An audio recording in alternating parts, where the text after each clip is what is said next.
yo creo que en conjunto las detenciones fueron originadas, el motivo, pues yo qué sé, pues de que algunos nos tenían controlados, otros no sé qué, o alguno que dijo más de la cuenta, pero sí había una cosa importante, que es lo que le pasó a ETA también al principio, ¿no?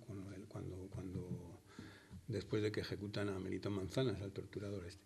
Y es que no, como tampoco teníamos vocación para convertir el FRAP en una organización armada, y eran unas primeras acciones que se hacen, es decir, los que participan en las acciones, ¿no?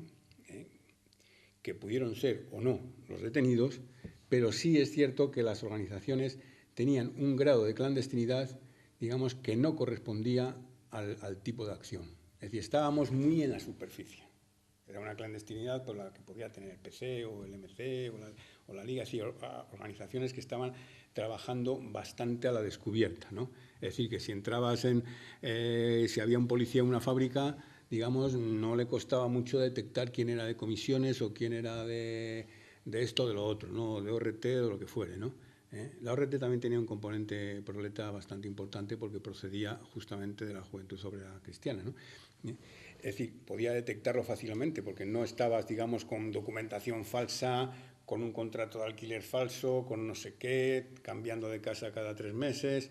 Es decir, llevabas una vida de una clandestinidad, digamos, muy precaria, ¿no? Es decir, no ibas por ahí diciendo que era del PCML, evidentemente, ¿no? Pero no era como... Es decir, estábamos muy en la superficie. En definitiva, dentro del vocabulario de la época, digamos, estábamos muy en la superficie como para poder aguantar una represión por un tipo de ataques de este tipo, ¿no? Y eso es lo que trajo, digamos, una gran cantidad de detenciones, ¿no? No desmantelaron al FRAP, aunque la prensa lo dijo y demás, ¿no? La prueba es que apenas a primeros del año 76 ya había organizados, ya estaban funcionando grupos armados y además con más gente de la que yo pensaba, porque luego he hablado con uno de los responsables de esa época, ¿no? Y me quedé asombrado, ¿no? Porque en el 78 detienen a 18 y luego me he encontrado con toda una serie de gente que había estado y que no la habían detenido. Es decir, detienen a 18, pero 15 pasan a Francia. Y luego hasta 45, 50, que yo, a ver, yo a uno de los responsables, ¿no? Que además publicó un libro, ¿no? No hace mucho, y ya le dije, oye, ¿cómo es que pero si erais un montón ahí? Y dice, sí, ya vamos a ser casi 50, el Grupo de Madrid, el Grupo de Barcelona, el Grupo de Valencia, el Triángulo Este, ¿no? Y tal, igual. Pero ya era después de la muerte de Franco. Después de la muerte de Franco no hay ataques a personas, simplemente hay labores de, como se decía entonces, de expropiación económica, porque había que legalizar el partido y no podías legalizar el partido con 3 pesetas, ¿no? ¿Entiendes? O con las cuotas de los curritos asociados, sí, ¿no? la vieja tradición. Porque entonces claro, ¿no? Y el Banco Popular no nos daba crédito. No, vamos a ver, yo no paso a discusión. Cuando nos detienen, no pasamos ni siquiera por el acta de entrada. Nosotros oficialmente no estamos detenidos. No hay un acta de entrada. Es decir, de hecho, los del segundo Consejo de Guerra del Goloso, la hermana de José Luis Sánchez Bravo, que fue uno de los fusilados, va a la DGS y le dicen, tipo Argentina, vamos, y le dicen que su hermano no está ahí. Dice, coño, ¿cómo es que no está aquí? Dice, si me han dicho que lo han detenido y tal, igual. No, aquí no está. Dice, vaya usted a la cárcel, a Carabanchel, a ver si está. Va a Carabanchel y dice, no, aquí no está. Dice, hubo varios días, 4 o 5 días, que estaban desaparecidos. Y efectivamente, no había el papel de entrada. Tú entras a la DGS, normalmente te toman las huellas, te toman la afiliación, entra detenido con fecha tal y tal a las 5 de la tarde a disposición de la Brigada Político-Social y tienes el papelito ahí. No. Aquí entramos nosotros directamente a los despachos de la DGS y punto. Y nos hicieron el papel de entrada a la salida. Es decir, en cualquier momento, por decirlo así, ¿no? Teóricamente por lo menos, ¿no? Y quizás en algún otro años atrás hubiese sucedido, podían haber matado a uno y punto. Y decir, no, este señor aquí no ha entrado. vamos a inspección, vamos a ver los papeles de entrada. Ah, pues no hay papeles de entrada, efectivamente. Entonces la prensa habría dicho, no, efectivamente, ¿qué coño? Joder, si no hay ninguna constancia de que haya entrado, eso es un bulo de la familia y tal igual, ¿no? Es decir, porque no. Hasta tal extremo que Vladimiro, de mi juicio, ¿no?, consiguió un papel, porque su familia, que tenía ya más experiencia que las familias de otros y demás, ¿no?, porque eran militantes del PC y tal, ¿no?, empezaron a remover y tal, ¿no?, y había un papelito del jefe de la guardia, el que tenía que haber hecho esto, ¿no?, que lo hizo por su cuenta, ¿no?, donde ponía fulanito y tal, pasa, dice, entran sin afiliación, o sea, entran por la cara, digamos así, ¿no?, por orden del comisario jefe de la Brigada Político-Social. Y el tío se lo había guardado ese papelito por si acaso. Por si acaso moría alguien o lo que sea, y luego le decían a él, a ver dónde está la entrada de esto. No hay entrada. Entonces, para lavarse las manos, ¿no?, que esto también indica también la convulsión y la crisis que se está viviendo, ¿no? Un tío que se quiere cubrir las espaldas, ¿no? El comandante de la guardia, ¿no? En el caso de los primeros, no en el otro caso no hubo ni eso, ¿no? O sea que esta era un poco la situación. O sea, pero vamos, era la leche, ¿no? Aquello. Pasamos a celdas bajas de Carabanchel. O sea, nosotros estuvimos incomunicados prácticamente, pues casi, yo qué sé, 40 días. Estuvimos incomunicados, permanentemente incomunicados. Cuando vemos a un abogado, ya han pasado 40 días. Es porque ya está el Consejo de Guerra a 4 días. Pasamos incomunicados entre nosotros a celdas al CPB, que se llaman celdas de prevención baja, que luego ya en la historia de Carabanchel, cuando cerraron Carabanchel, pasaron a decir que nunca había asistido a esa galería, ¿no? El CPB, celda de prevención baja, que era una galería un poco especial, ¿no? O sea, entrabas así, un pasillo en medio y aquí solo paredes continuas. Luego llegabas aquí al final, que había una mesa con una silla y un funcionario, y aquí había otros 2 pasillos y aquí estaban las celdas. Entonces se quedaba una celda vacía y en otra uno de nosotros. Otra celda vacía y en otra otro de nosotros, para que no nos pudiésemos comunicar, ¿no?, entre medias. Y luego las celdas divididas en 2, un poco especiales. No podías tener nada durante el día dentro de la celda. O sea, dentro de la celda no había nada más que tú, un agujero en el suelo, para cagar, para mear y tal, y un grifo. Ya está. Nada. Tenías que sentarte en el suelo y listo. Y luego por la noche te metían una especie de colchoneta, que con más mierda que la leche, ¿no?, que se sostenía de pie la mierda que tenía aquí, ¿no?, y una cuchara de palo para comer y tal, y luego te retiraban la cuchara de palo y el plato, ¿no? Y ya está. Y entonces ahí estuvimos. Y luego la policía y la Guardia Civil entró en la cárcel para interrogarnos, para seguir interrogando, ¿no?, allí, porque no sé qué coño había pasado por ahí, ¿no?, que había habido más ataques y tal y cual, y se pensaban que eran grupos relacionados con nosotros o lo que sea, ¿no? Y estuve allí 3 o 4 días, a las 1 de la madrugada, 2 de la madrugada llegaban. Sí, ¿no?, para que nadie en la cárcel se enterase. Sí. Estabas ahí dormido, de pronto se abre la puerta y dice, acompáñenos. Y arriba hay uno de los despachos, ahí entrabas y ahí estaba un coronel de la Guardia Civil, que si lo veo ahora lo reconozco. Bueno, a ver si está más viejo, no, claro. Y otro Guardia Civil más joven y otro más que ya que no lo recuerdo bien. Bueno, había un grupito allí, ¿no? Y nada, y a ver, ¿qué ha pasado y tal? No sé qué, que ha habido un ataque en Carabanchel y tal. Y digo, joder, si yo llevo 15 días ya detenido, 20, que la semana pasada, hace 3 días y tal, y a saber quién ha sido, ¿no? Y, en fin, pues el caso es que allí, incluso uno de los policías le preguntó, dice, ¿se les puede tortu? Decía así, ¿eh? No, bueno, aquí era así al oído, pero al oído que se lo oía, ¿no?, al coronel. Y el coronel dice, no, ahora no, porque... Dice, el consejo va a salir muy rápido. No conviene que vayan con marcas y tal. Era la época de las torturas con marca todavía, hasta los años 80 por ahí, 80... Con el PSOE, vamos, que empiezan las torturas sin marca, ¿no?, como ya sabéis, ¿no?, por informes de Amnistía y de los equipos de psiquiatría y demás, ¿no?, progresistas, ¿no? Entonces dice, no, porque es que esto va muy rápido y tal. Y bueno, nos trasladan a la galería Mar, sí, donde estaba había gente de la ORT allí, de ETA, fue la caída famosa de ETA por lo del Lobo, aquel infiltrado. Vamos, los conocimos allí, unos cuantos, ¿no? Que luego se dividieron, unos fueron con los milis, otros con los polimilis y tal, ¿no? Y no me acuerdo, ya había gente de la FUDE porque había habido una caída de la universidad nuestra, ¿no? Bueno, llegamos a estar, del FRAP, llegamos a estar, creo que 40 o 45 del FRAP. Casi todos de Madrid y luego alguno que trajeron de Barcelona aquí por no sé qué motivos, ¿no? Yo creo que habría unos 45. Bueno, había gente de la Liga también, claro.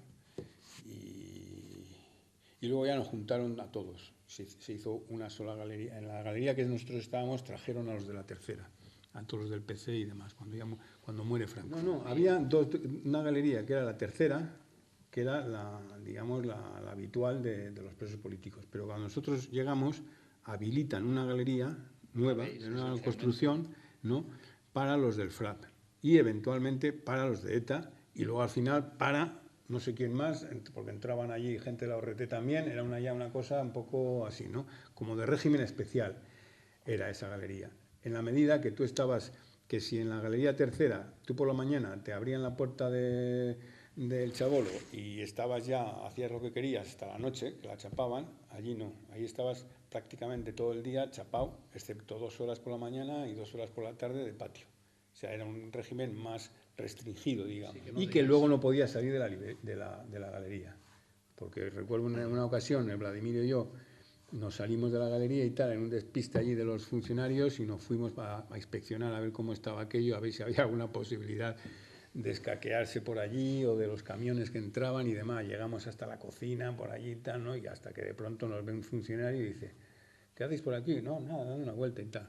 Pero no nos conocía, ¿no? Y se creyó que éramos unos comunes o lo que sea, ¿no? Pues dice, no, que no podéis estar y tal, volver a la galería y tal y cual.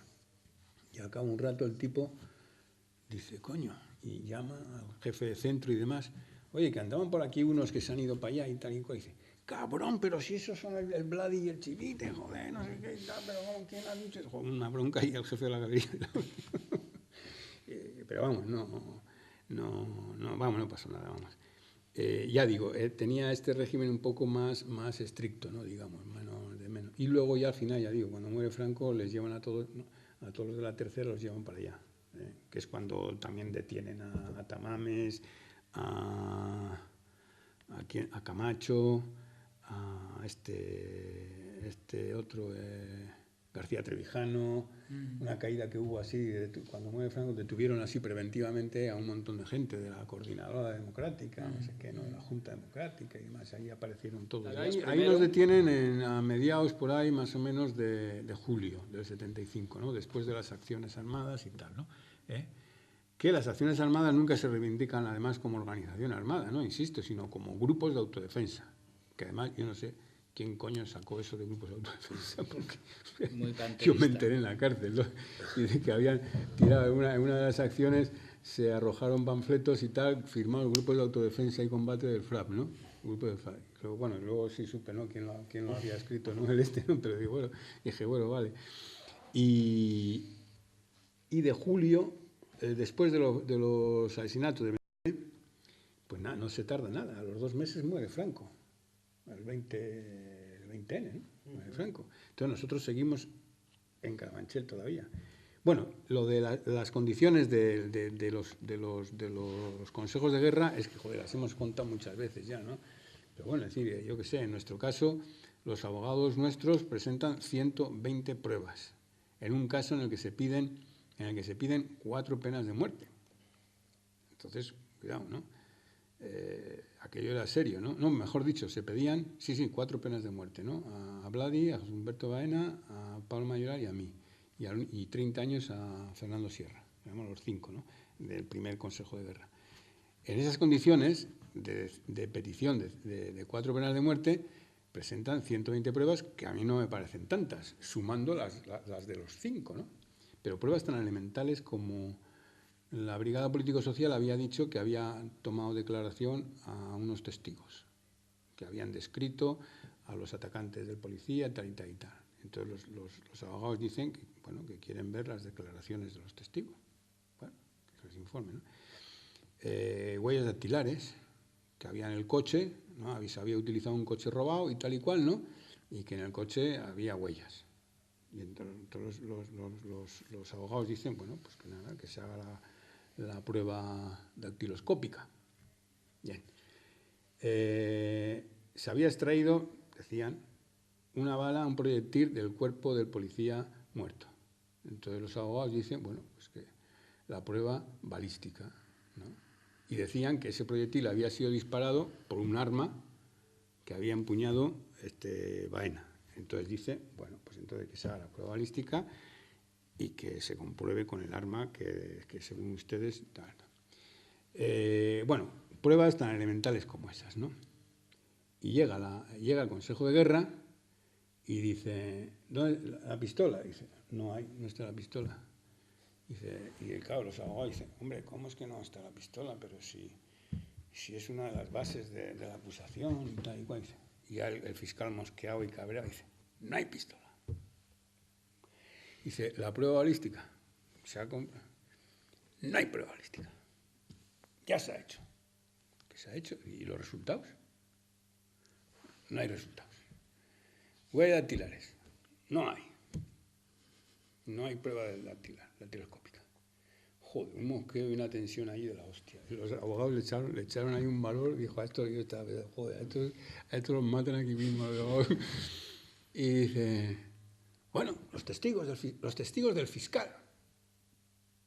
Dice que comparezcan porque les queremos hacer unas preguntas a los testigos del fiscal. Había dos. Dice, no hay testigos. Joder. Los del fiscal. Porque como los de los abogados habían sido rechazados todos, en bloque, fuera, aquí nada. Dice, bueno, pues ya que no hay testigos de la defensa, queremos hacer unas preguntas a los testigos del fiscal. El fiscal le dice, echa un discursito teorizando sobre que hay testigos buenos y testigos malos. Va Miguel Castel, que era el abogado de Vladimiro, y le dice, bueno, sí, pero son los suyos. Son los suyos. Los buenos o malos son los suyos. Bueno, pues que comparezcan y dice, hay testigos malos. Y entonces nunca se sabe, nunca queda clara las cosas y tal y cual. Bueno, dice, total, no hay testigos. Tampoco. Y esto lo conté con la proyección del documental 27 de septiembre del 75 en la Universidad de Puerto Rico, ahí en el recinto de Río Piedras, el principal de allí, ¿no? Y la gente se quedaba, los estudiantes de allí se quedaban así y estaban viendo la película, hasta se rían y todo. Decía, no hay tal, no hay tal. Y decía, joder, esto es... Algunos no lo podían creer, ¿no? Y así fue. O sea, y en el segundo Consejo de Guerra todavía peor, porque expulsan a los abogados. Ahí estaba la Paca Sauquillo, entre otros, Gerardo Viada, que hoy es un abogado del Grupo Prisa, un eminente abogado del Grupo Prisa, Benítez de Lugo, que soy uno de los abogados del caso Arenas, de la chica, ¿no? Que además hemos comido, Vladimiro y yo hemos comido con él. No, Benítez de Lugo era el abogado de Pablo, que el otro día estuvimos comiendo con él hace un par de meses. Coño, le dimos una alegría de la leche. Coño, todavía seguís ahí, Daniel, sí, tal. Y en el segundo, a Sánchez Bravo, Ramón García Sanz, María Jesús Dasca, Concha Tristán, que las dos fueron condenadas a muerte, las últimas mujeres condenadas a muerte por el franquismo. María Jesús Dasca y Concha Tristán. María Jesús tenía 19 años y Concha debía tener 21 en esa época, me parece, sí, 21. Las dos han muerto, por desgracia.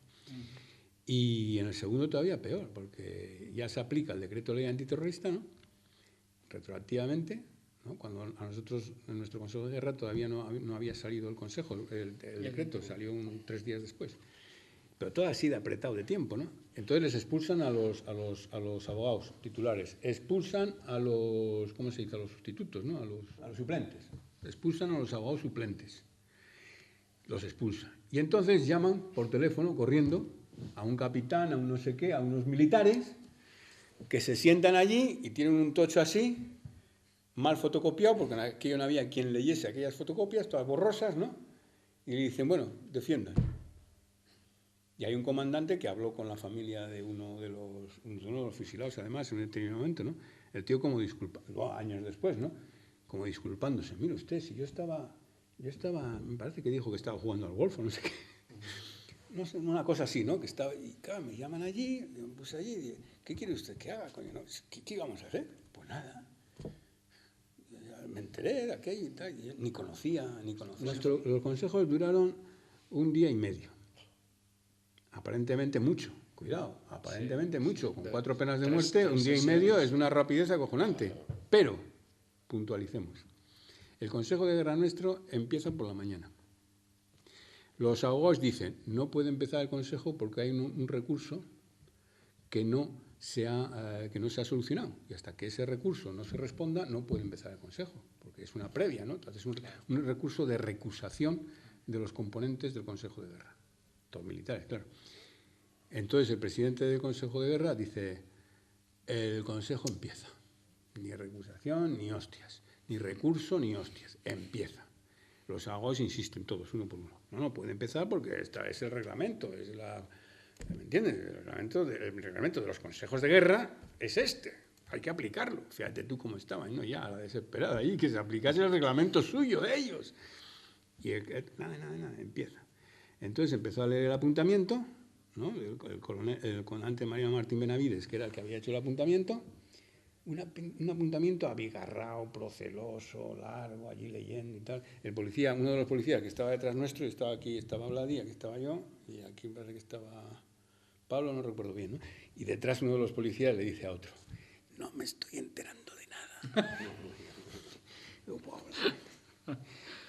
Y de pronto entra un soldado, se dirige al Carbonell, que era el presidente del Tribunal del Consejo de Guerra, y le dice algo al oído.